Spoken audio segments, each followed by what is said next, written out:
La metaformalidad es el motivo fundamental que tenemos para que las leyes sean de una forma. Están antes de la formalidad, le van a dar sustento a la formalidad, están más allá de la formalidad. Que trata de entender de dónde vienen las reglas. Las reglas no salen por sí mismas, las reglas vienen de alguna parte. Entonces normalmente hay una idea que sustenta la idea de la regla, la idea de la norma. ¿Vale? La regla dice, aquel que no se presenta al tribunal cuando es citado será llevado bajo apercibimiento policial, bla, bla, bla. Esa es la norma. Esa es lo formal. Luego a eso radica una fuerza material que, para que tenga aplicación en la realidad, requiere una fuerza material, que es que los carabineros efectivamente te vayan a buscar cuando no te presentas al tribunal. O sea, también requiere de una metaformalidad, requiere de un porqué. Que para que, por ejemplo, el carabinero que tiene que ir a buscar al tipo que no se presentó al tribunal, diga, hay que ir a buscarlo. Los materialistas piensan, simplemente se le paga a la gente y se le ponen las reglas y se hacen cumplir las reglas. La gente no actúa meramente por dinero, actúa por otras cosas. Puede de ver cómo han operado las civilizaciones a lo largo de la historia. Entonces no tiene que ver con que al carabinero se le pague o no se le pague un sueldo.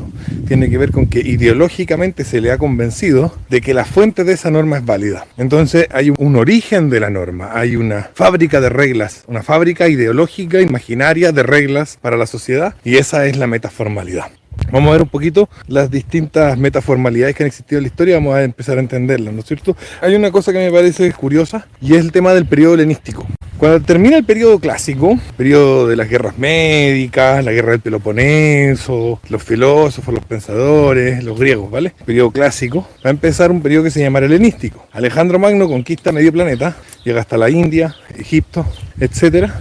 Va a tener el primer imperio tricontinental con tierras en Europa, Asia y África. Y ese primer imperio tricontinental, de pronto Alejandro se muere y uno pensaría que como se murió Alejandro no dejó herederos ni nada y dejó la cosa media desordenada, uno pensaría que inmediatamente todos estos pueblos árabes, persas, medos, etcétera, habrían vuelto a vivir su vida como la venían viviendo antes de Alejandro Magno. Pero resulta que Alejandro Magno no solamente conquistó estas tierras, sino que al conquistarlas él fue imponiendo una ideología, la ideología de la superioridad griega. Él fue convenciendo a todos los pueblos que conquistó, por las buenas y por las malas, de que los griegos eran mejores que ellos, de que los griegos eran lo máximo, de que los griegos eran lo top, era lo número uno. Entonces, estos pueblos, cuando se murió Alejandro, se dejaron gobernar durante 300 años duró el periodo helenístico, desde la muerte de Alejandro en el 332 a.C., hasta consolidación del Imperio Romano por ahí por el 40 a.C., o sea, 280 años,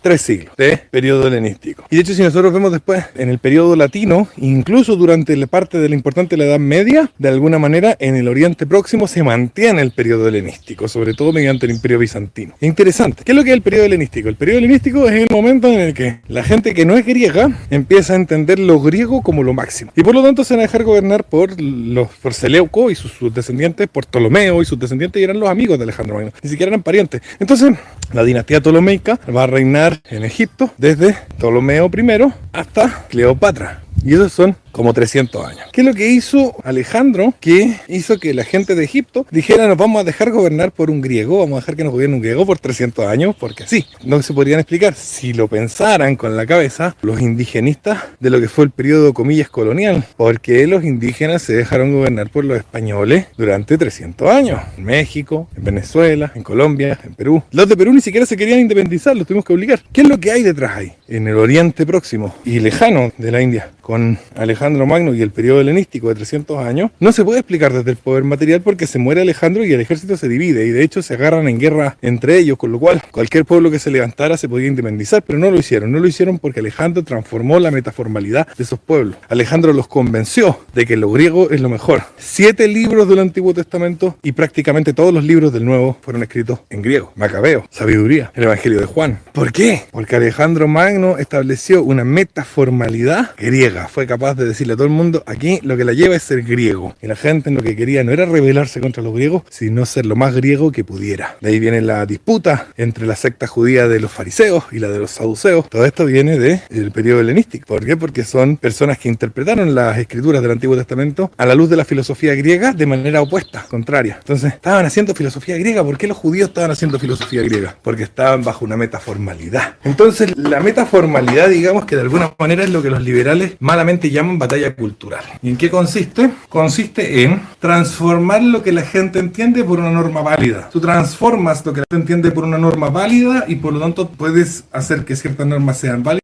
o sean inválidas. ¿Por qué la gente hoy en día nadie respeta la Constitución? Ahí están los carabineros imponiéndole a la gente que siga usando el bozal cuando ya terminó el periodo de excepción, lo cual es inconstitucional. No deberían estarte obligando y lo están haciendo. ¿Por qué? Bueno, porque la Constitución no se respeta. ¿Por qué no se respeta la Constitución? Porque se hizo un trabajo metaformal en el cual se convenció a la gente de que esta Constitución no valía. Y por lo tanto fue eliminada. No tiene validez la Constitución. ¿Por qué? Porque no hay metaformalidad que la sostenga. La metaformalidad que tenía fue erradicada de la mente de la gente. Yo creo que el primer expansión realmente potente de metaformalidad que nosotros podemos ver por la velocidad es la de Alejandro Magno, pero hay muchas otras, ¿no es cierto? Los romanos llevaban sus códigos legales, la Pax Romana llevaban sus costumbres, su estilo de vida a cada territorio conquistado, y con eso iban transformando su metaformalidad. ¿Cómo fue que los cristianos lograron acabar con los nórdicos? ¿Fue en batallas y en guerras con espadas? Sí, en parte, hay batallas importantes donde los nórdicos fueron derrotados, pero el punto central es que fueron convertidos, y cuando fueron convertidos a una religión distinta, la metaformalidad de su poder cambió y se volvieron reinos cristianos. Entonces esa es la idea de metaformalidad, tiene que ver con lo que le da sentido al poder formal. ¿Por qué manda el rey en Noruega? Porque tiene el Heil y los dioses Odín y Thor le dan su favor y gana todas las batallas. ¿Por qué de pronto, 100 años después, 1000 misioneros cristianos después que murieron? Porque obviamente los nórdicos, que no eran estúpidos, decían, estos tipos que vienen con sotana o con hábitos de monje a hablarnos de otra religión, nos vienen a cambiar nuestra sociedad, nos vienen a destruir nuestra sociedad, hacer una sociedad distinta, efectivamente, y por eso los mataban. No puedo decir bien hecho porque soy cristiano, pero entiendo la motivación y de hecho apruebo una motivación similar en mi cultura, porque de eso se trata, de proteger tu civilización y tu cultura. Es lo que deberíamos haber hecho con los profesores de universidad que subvertían, es lo que hicieron los griegos con Sócrates. Sócrates estaba desafiando la metaformalidad griega, le estaba diciendo a los griegos, en realidad no tenemos claro si Atenea es de verdad, y los niños griegos escuchaban esto, lo que significaba perder la estructura de poder existente y las razones del poder existente, significa perder la forma de sociedad que tienes. Es una dialéctica que hay entre la sociedad y las normas. Así como las normas dan forma a la sociedad da forma a las normas, pero la sociedad no le va a dar forma a las normas como todos creemos, así en un sentido estrictamente democrático, con un libre albedrío y con una capacidad de pensamiento racional, propia, individual, etcétera. No, tiene que ver con imposición de ideas específicas y subversión de las mismas. Van a ir estos curas a subvertir la mentalidad de los nórdicos y a convertirlo al cristianismo. Son subvertidores, son subversivos. Y le dicen a los nórdicos, usted no cree, no tiene que entrarse en pura hueá, usted tiene que creer en Jesucristo. Entonces nosotros vemos 100 años después, ¿por qué el rey de Noruega es rey de Noruega? Por obra y gracia de nuestro Señor Jesucristo. Y eso significa que todo lo que hace el rey de Noruega es distinto a cuando era por el Heil de los dioses. Eso significa que todas las reglas cambian. Incluso que fuera el mismo rey que se convierte. En el momento que ese rey se convierte, toda esa sociedad se cambió para siempre. La sociedad que había se acabó y empezó una nueva. Esa es la idea de metaformalidad.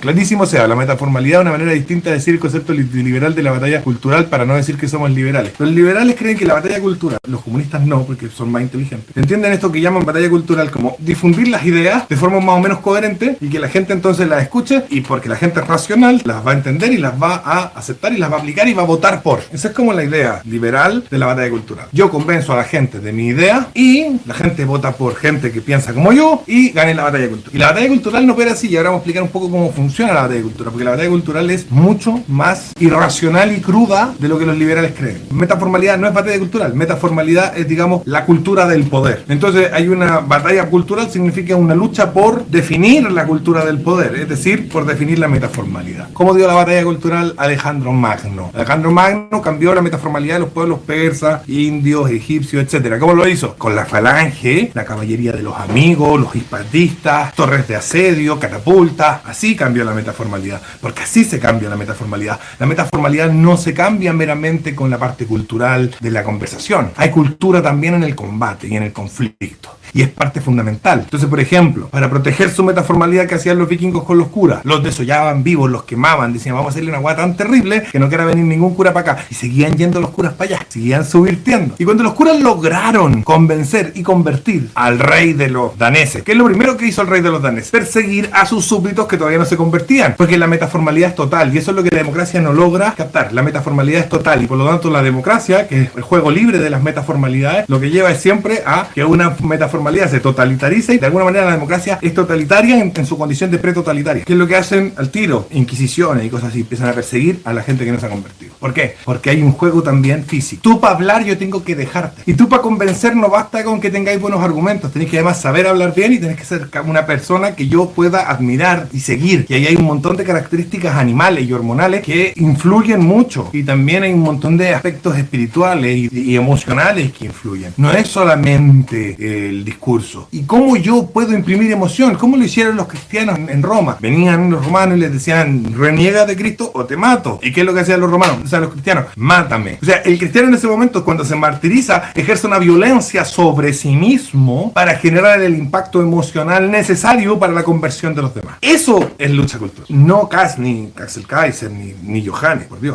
No, eso no es batalla cultural. Eso es hablarle a los tuyos, lo que hacen ellos. Cuando nosotros queremos ganar una batalla cultural, nosotros tenemos que hacer lo siguiente. Tenemos que lograr que sea muy agradable estar del lado nuestro y muy desagradable estar del lado del otro. En términos religiosos, el cristianismo la tiene fácil. Estás con nosotros desde el cielo y si no te vas al infierno, luego estate con nosotros. Eso es bastante fácil. Lo único que hay que hacer es que la gente crea en el cielo o en el infierno, para eso unos cuantos milagros y la weá sale. Y normalmente se hacen cuando hay una seria intención, sincera intención de convertir un pueblo, aparecen santos y misioneros que hacen milagros. Ahí está San Francisco Javier, ahí está San Francisco de Asís cuando fue a convertir al sultán y caminó sobre el fuego. La parte política es más complicada. Ahora nosotros podemos ver que todos los intentos culturales de los liberales y de la derecha por alcanzar ciertos grupos ha sido débil y menor. Han habido avances, por supuesto, en los últimos 5 o 6 años, pero ese crecimiento no lo vuelve dominante. Incluso si este discurso que hoy en día intenta conseguir la batalla cultural, si llegaran a convencer, porque este es el problema del convencer. Si yo llego a convencer a más de la mitad de la población de que yo tengo razón, igual el otro me puede tirar una piedra y se acabó la discusión. La forma que han hecho, por ejemplo, las feministas en los últimos 20 años de lucha ha sido magistral. Porque ¿cómo lo hacen ellas para imponer su metaformalidad? Conversan con la amiga y le dicen, si el weón no hace las cosas de esta o de esta o de esta otra forma, entonces tú no te acostáis con él. Entonces tú no te casáis cuando te pololeáis con él. Eso es transformación de metaformalidad. No tiene nada que ver con argumentos. Es intimidación sexual. Es un chantajeo emocional. Yo me acuesto contigo, sí, solo sí, es chantaje sexual y emocional. Es un chantaje. Y es lo mismo que hay que hacer. Tenemos que hacer chantaje físico. No se invita al weón porque es zurdo. El problema de la derecha es que es tolerante. Y los weones se vanaglorian de eso. Nosotros somos tolerantes, en cambio ellos no. Weón, no podéis invitar a carretear a tu casa a un weón que es de izquierda. ¿Por qué? Porque está ahí en una lucha por la metaformalidad y a ese weón hay que hacer que le sea incómodo y desagradable ser de izquierda. Entonces hay que acosarlo, no venderle cosas. Llega un weón con una polera del Che Guevara, con algún símbolo de izquierda, no la atiendo. Entonces esta persona se empieza a ver dificultada. ¿Qué es lo que hacen los musulmanes? Los musulmanes afirman su metaformalidad mediante el dhimmi. ¿Qué es el dhimmi? El impuesto que pagan los judíos y los cristianos por vivir en un país musulmán. Pagan un impuesto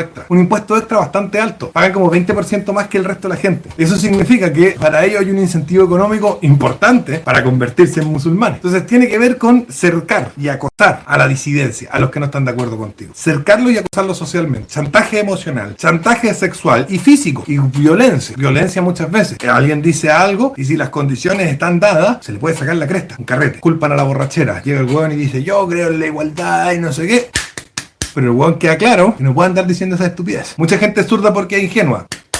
Se les va a quitar rápido. Hágale un favor. El favor es conviértalo en una persona decente. ¿Cómo? Hay distintas técnicas. Chantaje sexual, chantaje emocional, violencia física, random, si es que es necesaria y plausible. Cuando yo era cabro chico, ¿cuántas veces me tuve que ir de un carrete? Porque la mitad del carrete era antifa y decían, este weón es facho y la cuestión y no sé qué, me querían pegar y la dueña de casa o el dueño de casa del carrete me decía, váyase, porfa, para que no quede la caga. Son pocos los weones como yo que aguantan. La mayoría de los weones se hacen los weones y se transforman, dicen, no quiero tener más problemas. ¿Quién gana la metaformalidad? No la gana el que tiene el mejor discurso. Ni el que tiene el mejor relato siquiera. Esto vence el relato. Es que causa más problemas. Esa es la gente que piensa en la tolerancia y en aprender a convivir, en la que nunca va a llegar a tener poder. El poder se basa en la intolerancia. Esa es la base del poder. Esto no se permite y por lo tanto castigo. Eso es poder formal, material y metaformal. Siempre. Intolerancia. Si tú quieres tener poder, no tú personalmente, tus ideas, entonces tú tienes que ser intolerante respecto de las ideas a las que les quieres dar poder. Si usted quiere que su idea gane poder, usted tiene que ser lo más intolerante e intransigente posible con su idea y tratar mal al resto. Porque si tienen que sentir incómodos, tienen que sentir que hay algo que está mal con ellos de no estar de acuerdo contigo. No tienen que pensar, tenemos una diferencia de ideas. No, tienen que pensar, yo tengo un error, tengo un problema, estaré loco, seré malo. Eso es lo que piensa la gente. ¿Por qué tanta gente dejó de ser pinochetista en 30 años? Que le hicieron bullying, Entonces la gente decía, seré malo que me gusta Pinochet. Obviamente no voy a ser malo, voy a dejar de gustar Pinochet. ¿Tú crees que hubo argumentos en eso? ¿Tú crees que hubo convencimiento de algo? Yo soy partidario de ser intolerante en todo ámbito, completo. Dice Ángela, ya pues el liberalismo impone su idea de propiedad privada y la gente ataca a quien quiere robar su propiedad. No, el liberalismo no persigue a los comunistas. No los persigue, no los mete en campos de concentración, no les quita el trabajo, no los escupe por la calle, no protege su idea. No es intolerante con quienes quieren robar. Tolerante. Les permite hacer clases en la universidad, les permite hablar por la calle, hacer partidos políticos, presentar candidatos. O sea, eso no es intolerante. Y eso es la receta para perder el poder.